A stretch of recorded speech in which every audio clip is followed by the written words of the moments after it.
Kamu udah tahu belum kalau kamu bisa pinjam uang menggunakan aset kripto? Gimana caranya? Yaudah, langsung aja kita bahas. Hai Trader Universe, jadi dalam video ini kita akan menjelaskan fitur tentang Binance Loan. Jadi Binance Loan adalah layanan pinjam kripto yang ditawarkan oleh Binance, yang artinya kalian yang saat ini mungkin sedang mengunci atau staking aset kripto kalian, misalkan USDT, USDC, atau BNB, yang artinya kalau lagi di staking kan nggak bisa digunakan ya. Tapi kalian bisa menggunakan aset tersebut sebagai jaminan. Dan sebagai gantinya kita bisa meminjam aset kripto lain yang kita butuhkan. Misalkan kalian melihat market lagi di bawah banget nih, harganya diskon dan kalian mau beli tapi dana kalian sudah habis semua ya di market, modalnya sudah tidak bisa digunakan, atau mungkin karena kalian lakukan staking dengan kontrak misalkan ya 30 hari gitu. Tapi kalian butuh banget nih pingin beli di saat market lagi diskon nih. Misalkan Bitcoin ini lagi turun banget. Jadi kalian bisa menggunakan fitur tersebut tanpa harus membuka staking kalian ya. Jadi nggak perlu di-redeem. Kalian bisa langsung menggunakan yang namanya Binance Loan dengan jangka waktu tertentu. Contohnya di sini ada 7 hari, 14 hari, 30 hari hingga 180 hari. Dan yang pastinya ada suku bunga berjalan ya, dan itu berbeda-beda tergantung durasinya. Jadi apa sih manfaat dari fitur Binance Loan ini?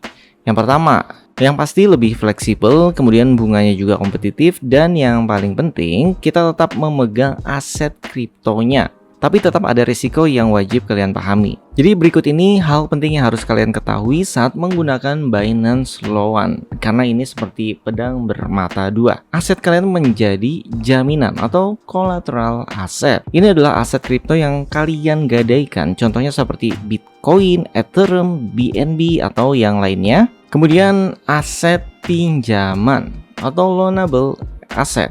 Ini adalah kripto atau stabil coin yang kalian pinjam. Contohnya seperti USDT, BUSD, dan mungkin BNB atau bahkan ETH. LTV atau loan to value. Ini adalah rasio antara jumlah pinjaman dengan nilai jaminan kalian saat pinjaman diambil.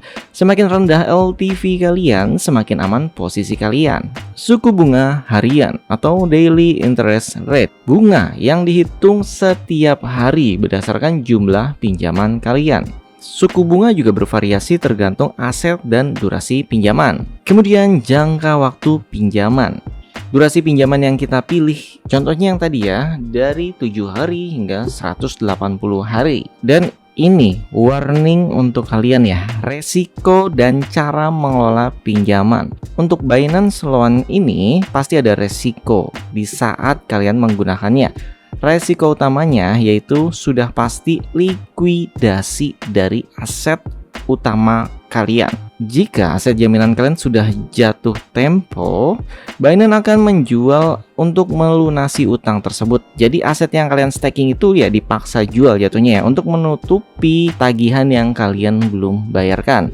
Dan kalian tidak bisa berbuat apa-apa lagi. Di sini kalian akan kehilangan aset yang dijaminkan ini sebagai harga yang harus dibayar jika kalian tidak mengelola posisi pinjaman kalian dengan baik. Terus jadinya kapan Binance Loan menjadi pilihan yang baik? Yang pertama, kalau kalian sudah memiliki keyakinan dan analisa yang bagus ya. Jadi kalian saat ini sudah trading dengan profit dan kalian bisa melihat momentum kapan market lagi bearish, kapan market lagi bull run gitu. Jadi kalian bisa ambil ancang-ancang di saat ada kesempatan tersebut, dan nilai aset kalian yang untuk investasi jangka panjang tersebut itu bisa jadi jaminan. Kemudian kalian juga bisa menghasilkan profit dari loannya. Tapi ingat, kalau kalian ragu, lebih baik jangan daripada kalian kehilangan aset kalian. Selanjutnya, di saat kalian menemukan momentum yang mungkin lagi bagus-bagusnya nih. Biasanya kan Bitcoin tuh koreksi ya, 1-2 hari turun dalam banget, habis itu balik lagi ke harga semula. Sementara modal kalian sudah dipakai semua gitu, misal untuk beli koin-koin lainnya dan sudah di staking. Jadi kalau kalian ingin membeli dalam 1-2 hari ya mungkin kalian bisa menggunakan fitur ini hanya untuk mengambil keuntungan sesaat. Dan yang terakhir, pastikan kalian harus memiliki strategi yang konkret ya jika kalian sudah memutuskan untuk menggunakan fitur Binance Loan ini.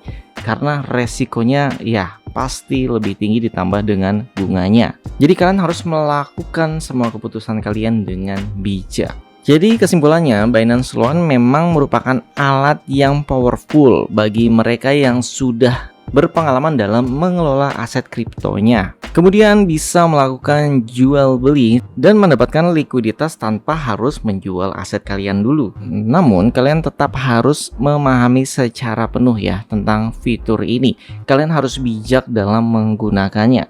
Kalau saya pribadi ya udah biarin aja market berjalan. Kalau misalkan saya nggak dapat momentumnya ya berarti bukan rezeki saya gitu ya. Kadang kan staking itu kita harus nunggu sampai waktunya habis dulu baru bisa kita gunakan. Kecuali ya kalian bisa earn harian. Kalau saya pribadi ya lebih pilih earn harian aja. Jadi bisa kita gunakan kapanpun kita butuh dananya. Nah ini semua kembali kepada keputusan masing-masing. Karena setiap orang punya strategi yang berbeda ya. Oke, jangan lupa support kami dengan cara like, subscribe, komen, dan share untuk menambah wawasan kalian tentang dunia kripto. Terima kasih.